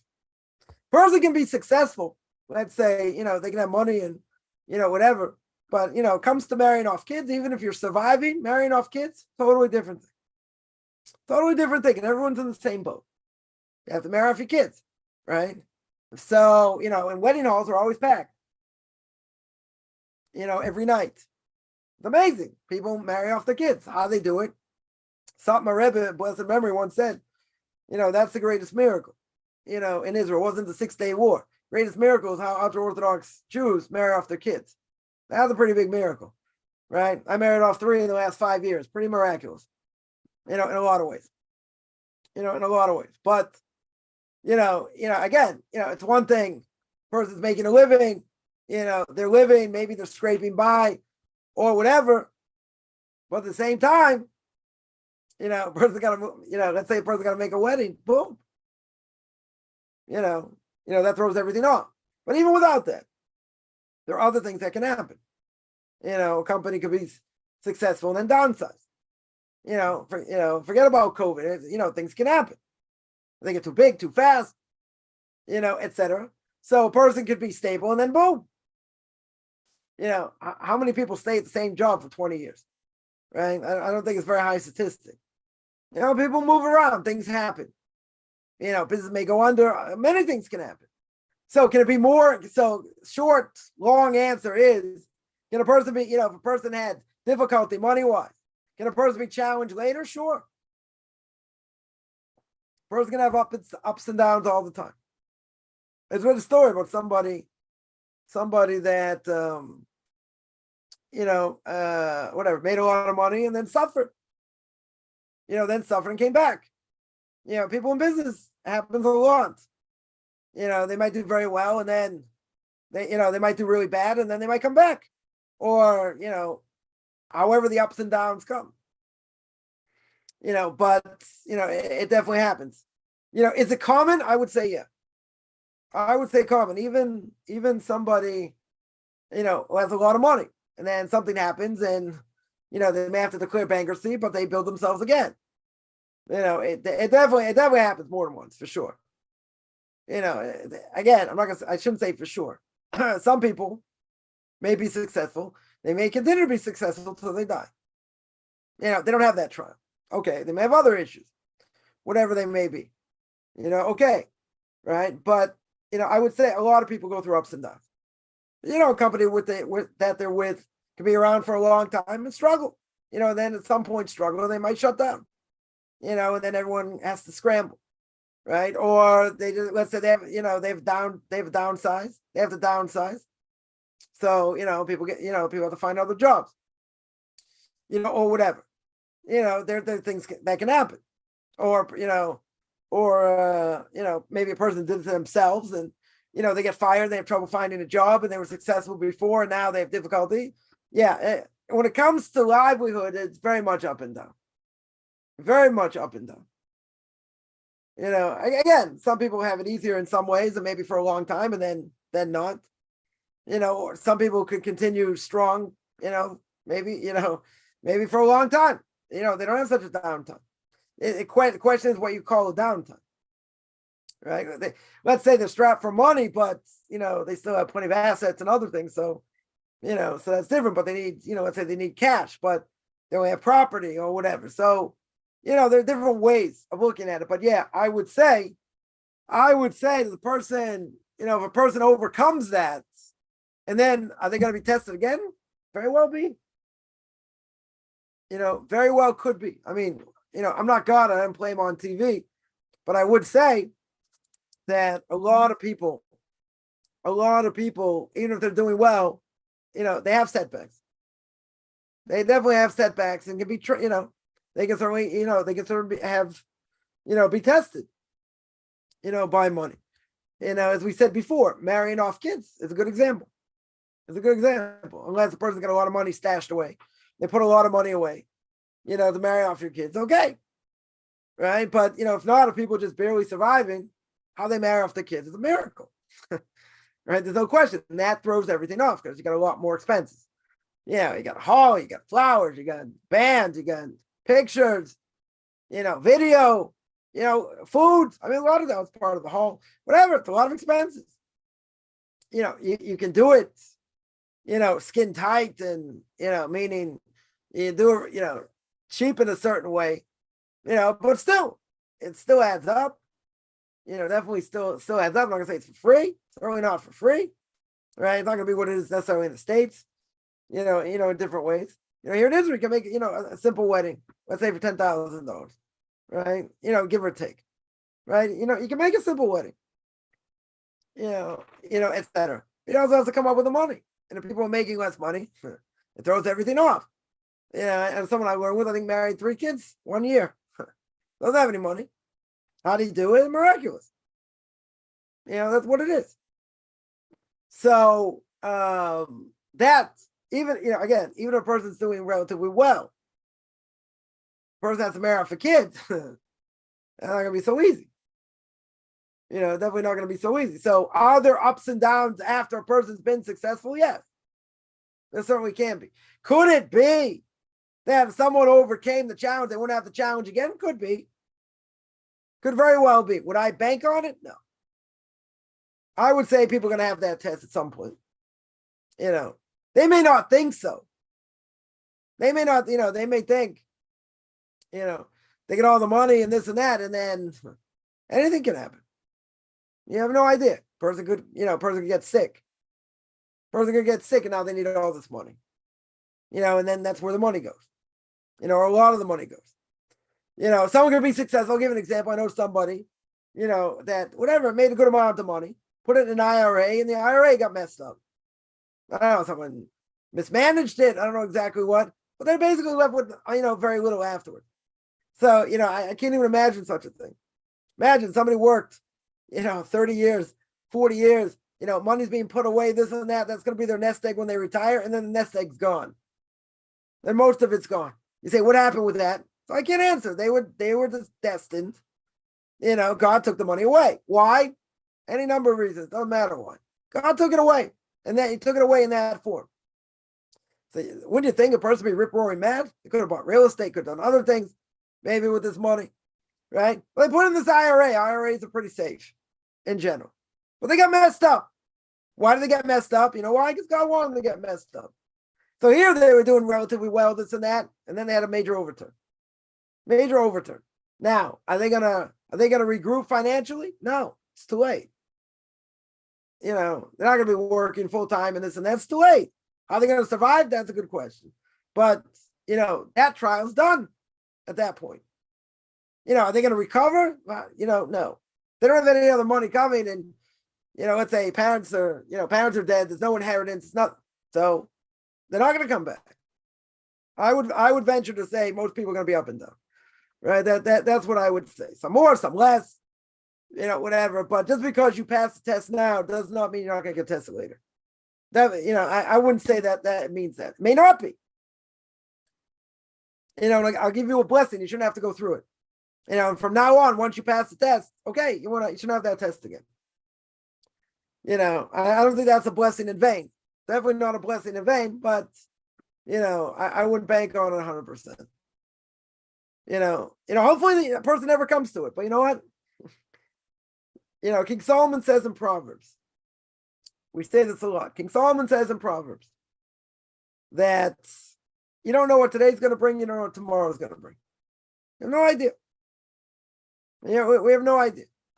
So that's why, people later in life, the 70s or 80s, living off whatever money they're living off of, from working and this and that. What's their major fear? What is their major fear? Their major fear is, I'm living off this money. I got to be careful, right? 100%.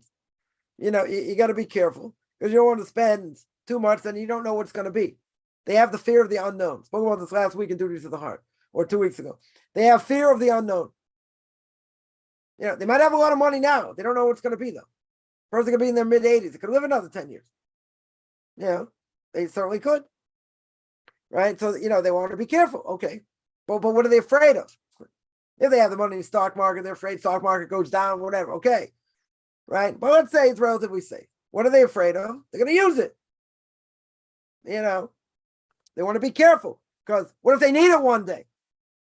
Very good. Right? Major surgery, it's not covered, let's say, by health insurance or whatever. Something happens that they may need a good chunk of the money or some of it. Some of it, they're paranoid. Now, if you don't have a emunah bitachon, you don't have faith in God, I get it. Makes perfect sense. You're living off that money, how much can you use? Okay. Depends how much you have as well. If someone's worth, let's say, $1 million, right? $1 million, right? So are they going to use $1 million? You're going to say $1 million not worth much today. Okay. Right. But, are they going to come close the next 10 years using that money? It's a lot of money. You're going to say, but they have to live. You're right. Right. It depends how they're living their lives. If they're spending $100,000 a year, I get it. If they're spending $35,000 a year, different issue. That's a different issue. Right. So I got $1 million, 35,000. Do the math. Another 20 years, almost 40 years. Person could live if that's what they're living on. Oh, but you don't know what's going to be. That's going to be the complaint. What's going to be? I don't have to help someone, but I don't know what's going to be. That's the fear. In a secular person's mind, that is the fear. So, again, should a person be a spendthrift? No. You have to be smart, but, there's a difference. I know someone told me that, years ago, financial person said, you want to retire, you need $2 million in the bank, $2-3 million. Where are you going with $3 million in the bank? You retire at the age of 65, 70. Where are you going for the next 10 years? Can travel the world? Travel the world 3 times? I mean, where's the money going? They're going to say, it's none of your business. They can use it the way they want. Okay. Let them use it the way they want. Right? But they're paranoid to hold on to it. Exactly what the Chovos HaLevavos says. Right? Exactly what he says in Duties of the Heart and in the Gate of Self-Accounting, chapter 3. Right? Number 20. Person's going to think, I have it. And I want to hold on to it. I don't want to lose it in any way, shape, or form. They're afraid. So if you don't have any emunah bitachon, I get it. Right? But if a person has a certain amount of money, you're not necessarily going to come close to using that. What are you afraid of? You're afraid of the unknown. What's going to be? You have to go to a nursing. Okay, so you sell your house. You got a house, let's say.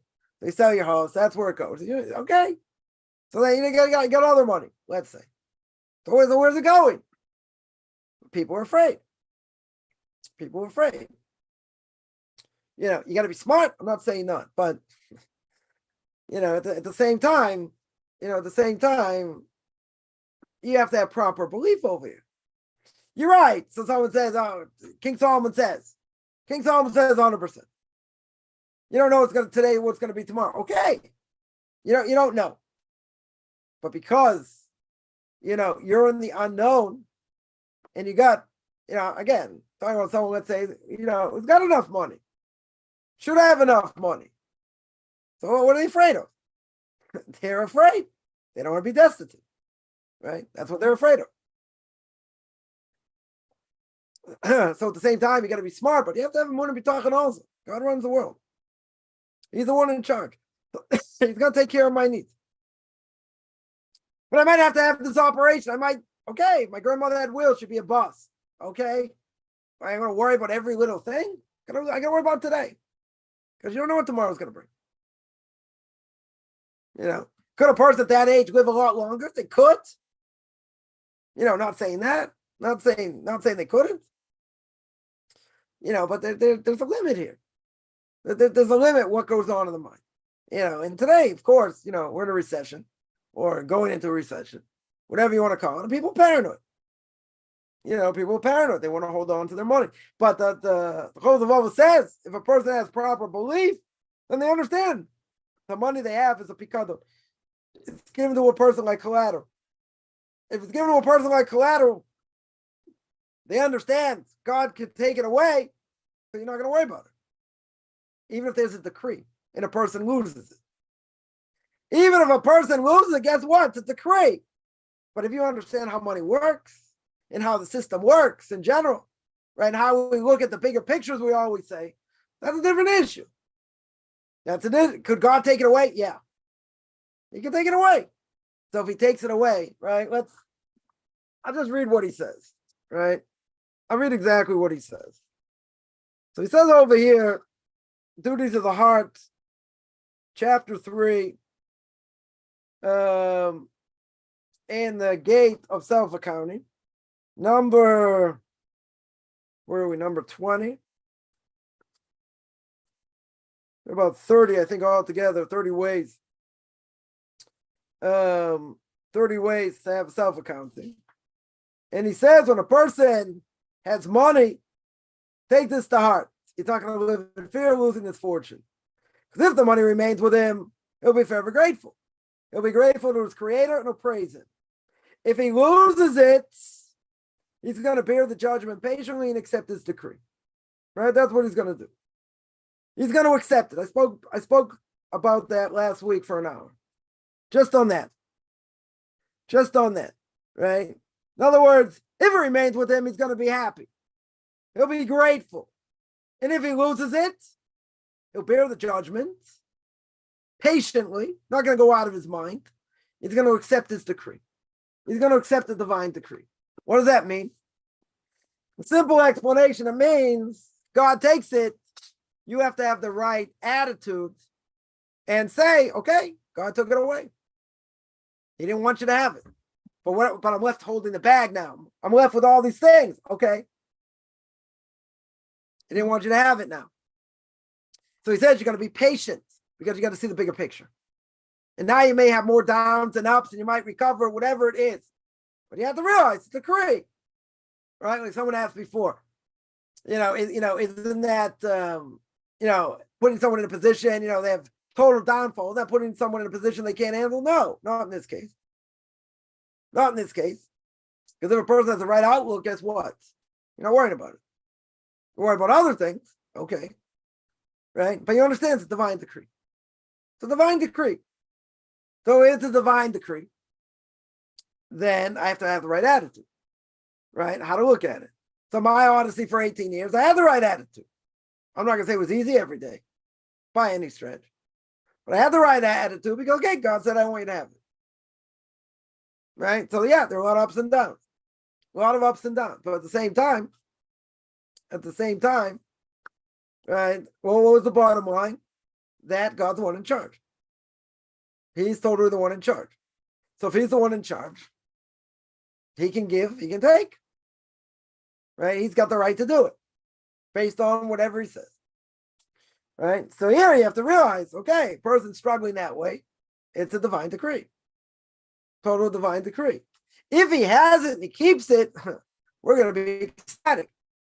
Things stay on an even keel. Everything's good. Sometimes better. Sometimes it might be a little bit worse. But whatever, you're still doing well.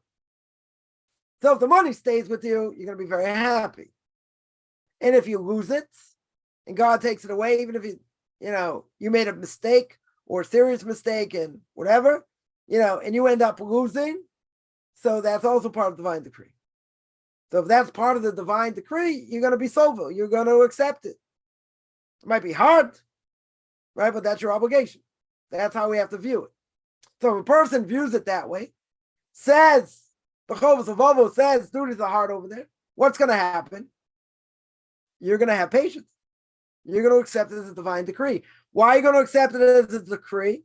Because you realize I'm not necessarily supposed to hold on to it for forever. You don't want life to be difficult. I get it. But at the same time, there are always ups and downs. Right? They're going to say, what? I should think whatever I have, I'm going to lose? No.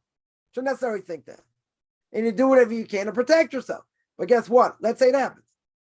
Let's say something happens. You end up losing. So what's your mantra? What is your world outlook? God didn't want you to have it. God wants you to suffer over here. Now, you could have done it yourself. Doesn't matter. God didn't prevent you from losing it. So now the question is, how are you going to deal with it? The Pirke Avos says, if you realize, the bigger picture and you see how it works, you're not going to be fazed by it. He says you're going to be patient. You're going to bear it patiently and accept it. So someone's going to say, but what if it's too hard? It can be hard. I'm not saying not. Not saying not. But he's telling you, someone who's got proper belief in God, what's he going to do? What's he going to do? He's going to test you. It's an absolute test. Right? Question, how are you going to react? Right? That's the question. Right? That's the question over here. So someone asks, greater level of one's emunah, the less human effort has to be employed. That is true. Is it possible to have 100% emunah, and what happens with your effort? So the Vilna Gaon, a blessed memory, more than 250 years ago, Vilna Gaon said, if you do everything with belief in God, you don't put your best foot forward for nothing. God's going to take care of all your needs. You have nothing to worry about.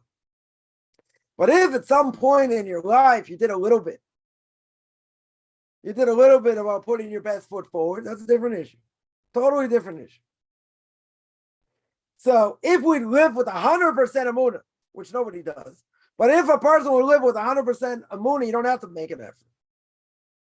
Your effort doesn't matter. Why doesn't your effort matter? Your effort doesn't matter because at the end of the day, God's taking care of your needs. So why do you have to put in an effort? You don't have to make an effort, right? If it's not 100%, which the Pirke Avos would say, you're going to put your best foot forward anyway, which is for everyone, right? That's for everyone today. But if someone 100%, they didn't go to doctors when they're sick, they don't do anything for livelihoods, God's going to take care of my needs, and God takes care of their needs, fine. That's if you have 100%, but no one has 100%. Right? Because if a person has 100% emunah, you don't make any effort. That's what it means. You don't make any effort. You sit and learn all day. You say, God's going to take care of my needs. Right? But no one's holding that way today. So the question is, okay, so what happens to your effort? You don't need effort.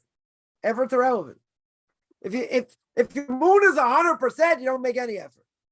That was the punishment of Yosef Atzadik. Right? That was the punishment of Joseph. Why? Because he told Sartabochim, he told the wine steward, remember me, don't forget me. What was the problem? Why did he get punished for 2 years, 2 extra years in jail? Because he should have had higher faith in God, higher belief.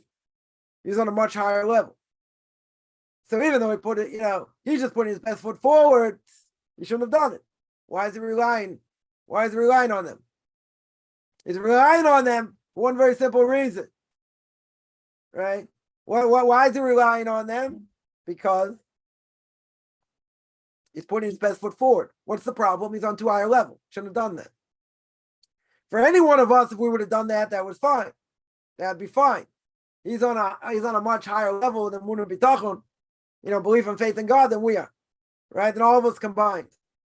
So if that's true, for him, that was a severe prohibition. And he got punished. He got severely punished. Right? So if you're on a higher level, so your level of faith and belief has to be on a higher level, on a much higher level. If you're on a lower level, different issue. Right? You put your best foot forward and etc. But if you're on a much higher level, right? Mary brings down from the Brisker Road, a blessed memory. He calculated everything he did. Everything he did. Was this too much putting my best foot forward? He was always concerned. He had such a high level of emunah and bitachon. He had such a concern. Is this too much? Am I putting too much effort in over here? Am I going to get punished because, I have much greater faith and this is too much effort? It depends on the person. That's what it depends on. Depends on the level of emunah and bitachon of the person. What if the person feels guilty? Wouldn't or couldn't that be God guiding them not to break Shabbos? Doesn't matter if it's guilty or not. Right? People could break Shabbos because the parents want them to, or there's a lot of peer pressure. Let's say there's a lot of pressure. Right? And what if the person feels guilty? So what? Even if they know better. Even if they know better, they're not allowed to desecrate Shabbos. But what happens? They end up desecrating Shabbos because of peer pressure. Because of parental pressure. Are they liable? To a certain extent, but not a great extent. Why are they not liable over here? Even if they know about Shabbos and the punishment and this and that, because they're under onus. If they're under onus, it's a different issue. Totally different issue. And even if they feel guilt, so what? Why are they feeling bad? Because they know what the truth is. But they can't stand, let's say they can't stand up to the parents. So if they can't stand up to the parents put a lot of pressure, they're under onus. Pressure is a huge thing. Huge. Right? I had someone telling me parents made them desecrate Shabbos as a Jew, living at home and made them desecrate Shabbos different ways. And it's like, I'm never going to get out of the 7th level of hell and this and that. He's under onus. There's a lot of pressure. He knows what the right thing to do is. He can't stand up to them. You want to say God's going to make him fry in hell forever because of it? That's a hard thing to say. Very, very hard thing to say. He's under onus. You're right. He feels bad. Does that mean 100% he's doing the wrong thing? Because he feels bad, he's under pressure. Pressure is a serious thing. Want to please their parents, this, that, but they're under pressure. They can't stand up to them. There are other issues there also, but I'm just making it simple. They're under a lot of pressure. They're under a lot of pressure. How can we say that person's going to fry in hell and be in the 7th level of hell? Who says? Pressure is a serious thing. It's not a small thing. You just say, it's under pressure, now it doesn't mean anything. No, it does. It's not true. Totally not true.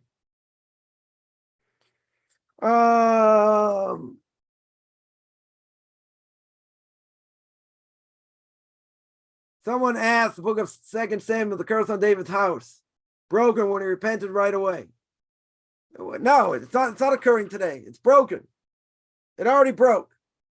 Right? But we do understand descendants came out of his son, out of King Solomon, right? That's going to be the Davidic line, whoever came throughout. But that's, we don't have a kingdom either way. We don't have the kingdom of Judah, the other kingdom, it got broken up, totally broken up, right? So we're still, you're right. We're still living that today. But anyone who's going to come, it's going to be from the Davidic line, right? It's going to be the future Messiah is going to come through Solomon. It's going through David and Solomon, right? So, we don't have anything today. We don't know who's part of which tribe, right? Even though we repented, got broken, didn't help. Right? 100% didn't help.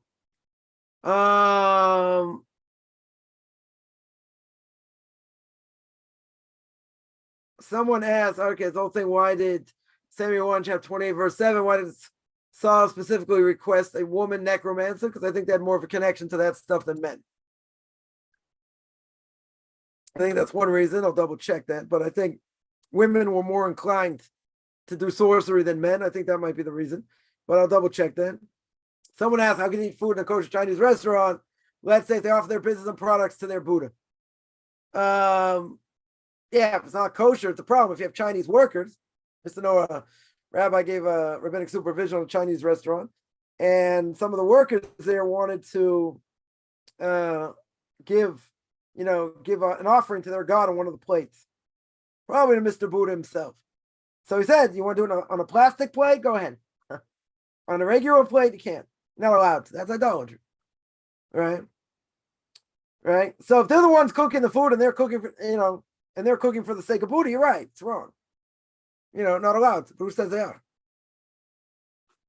If they are, that would be a problem. But if it's under proper rabbinic supervision, that wouldn't be the case. That definitely wouldn't be the case. Somebody asks, someone asks, Ratzon is different. How can you begging for the other? In other words, if you live a balanced life, you try and live a balanced life. Try and live with Hashem in your life, right? But there are problems. Everyone has issues. Everyone has challenges, right? So if everyone has challenges, even if you do the right things, that mean everything comes out the way we want? Never. I shouldn't say never. It doesn't always come out the way we want. It doesn't always come out the way we expect, okay? So we have to work hard on that. 100% we have to work hard on that.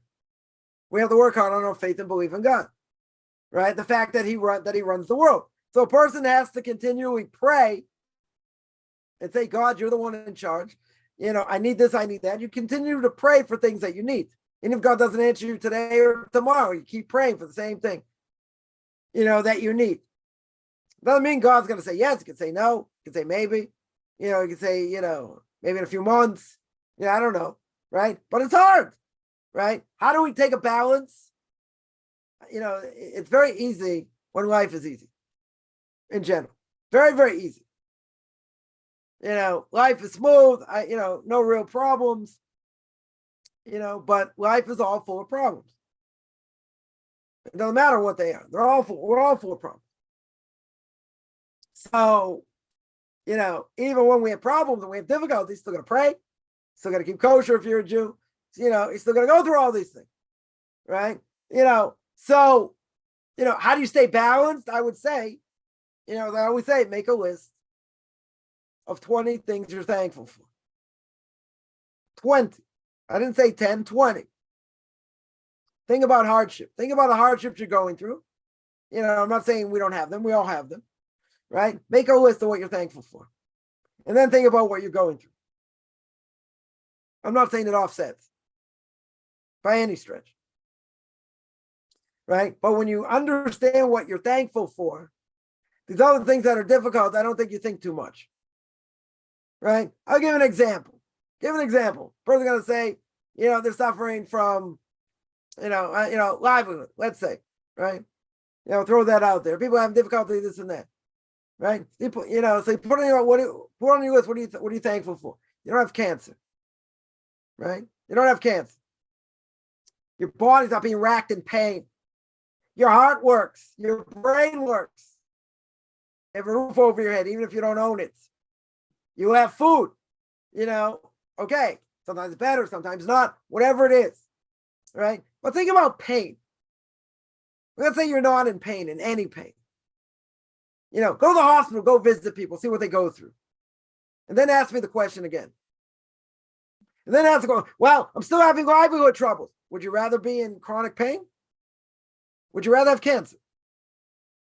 Would you rather have a child die in your lifetime? Pick your poison. Right? That's the bottom line. Be thankful for what you have. I'm not saying, just blow it off. Okay. People go through difficulties, whatever that difficulty is. So let's say it's livelihood. You don't have brain cancer, do you? I don't think so. Right? You don't have arthritis, and if you do, okay, I hope it's under control. But if you don't have pain in your body, I advise people, you really feel bad and life is hard, go visit people in the hospital. Right? The Vilna Gaon told the students they were suffering from abject poverty. They have food. When they went to see people in the hospital who couldn't feed themselves, that's a different world. They came into Shabbos very different. Even, what they have in their soup, maybe a potato peel. They didn't have anything. They had no money. They barely had any food. But when you see someone suffering like that in pain, can't feed themselves, can't take care of their needs, and you can do that, and you have other things going, that's huge. You're going to say, but that doesn't take away this problem. Okay. Problem has to be dealt with, but in the bigger scheme of things, be thankful it's that. Be thankful whatever the problem is, it's not something else that's worse. Right? That's equilibrium. Right? That's how you stay in a balance. By realizing what I do have, not what I don't have. They're going to say, but that's hard. Okay. Right? But if you look at this list on a daily basis, and you keep thinking these things I should be thankful for, you're right. It doesn't necessarily push this thing away, but what it does is makes it easier to deal with, because you have to be thankful for what you have. Doesn't mean everything's going to go perfect. No, we can say this is a really hard trial. Okay. Right. So if a person's suffering, let's say, in this case, it's livelihood. And that's where a person's suffering. Okay. Think about cancer. Think about diabetes. Think about back pain. Can't get off your bed. Think about other things that, you're totally thankful for. It doesn't negate this, but it puts things in perspective. Someone asks, Jewish training wants to convert so badly and they deserve so much. How are they allowed to, and it's their whole life? Yeah. Okay. It's their whole life. How do you overcome that if you live in danger? You're forced to practice idolatry, even if you know you're not obligated. That's a different issue. Right? There are people that, we call B'nai Anusim. They were secret Jews. They didn't give in to idolatry. They, on the outside, maybe. Right? But on the inside, yeah, they led double lives. Totally, double lives. A person lives in danger. I always say, at some point, you just got to get out of Dodge somehow. To get out of this danger. How? I don't know. Depends on what it is. Right? Depends what it is. So yeah, even a person believes very strongly, but they're forced to practice idolatry. Okay, so it's at some point in the future, when they get out of that, when they're able to leave and they're able to flee and all that, fine. Right? But they're under onus right now. If they're under onus means I'm not in control. I can't control this. And there's a lot of pressure. So even with everything you believe in your heart and you do and all that, very good. Right? But if you're stuck other ways, you got to try and get out of it somehow. If you can't get out of it at the moment, okay, God's going to understand that. God's going to know what's in a person's heart. But you're going to say, but if you know what the right thing is, you're stuck. Okay, that's onus. That's what I said. You're not going to find out forever for it because of that. Right? It's a lot of pressure. Pressure doesn't mean everything's totally permitted, but God's going to look at it in a totally different way. Someone asked, the Jews of Masada were right to commit suicide or wrong? They didn't want to suffer. They didn't want to suffer at the hands of the Romans. Right? So that's not called suicide. They don't want to go through extra suffering. It's the same thing. Right? He didn't want to be taken captive of the Philistines. So he ends up committed suicide also. So he didn't want to suffer. So we hold, the person is not going to stand up to the pressure of suffering and this and that. So that's not called suicide. Right? So Masada would be the same thing. That wouldn't be called suicide in that case.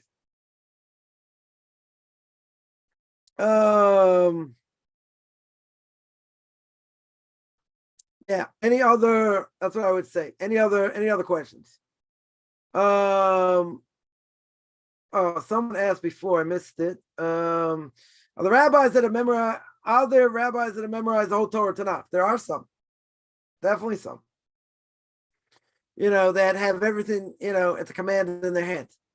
Right? I think my Rebbe is one of them. He's got everything in the palm of his hand. I'm not gonna say remembers everything, verbatim. He's got it all there. He's definitely got it all there. So there are some people. Chaim Kanievsky, blessed memory, was like that. Other people like that. That would definitely knew everything. I'm not gonna say it's a lot. I'm not gonna say it's a lot of people. But there definitely are people that do. Right? That's what I would say. Yeah, any other questions?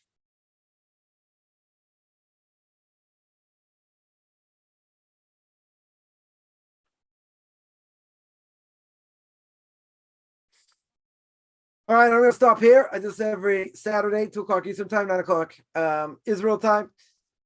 Tomorrow, there will be no class in the book of Leviticus, again, due to Hanukkah. But anyone has any questions, find me on Facebook at Michael Chaim Kaufman, or Beyond Orthodox Conversion to Judaism, or my YouTube channel, Beyond Orthodox Conversion to Judaism. Or you can send me an email, rabbichaimkaufman@gmail.com, RBBICHAIMCOFFMAN @gmail.com. Wish everyone a good beginning of the day, or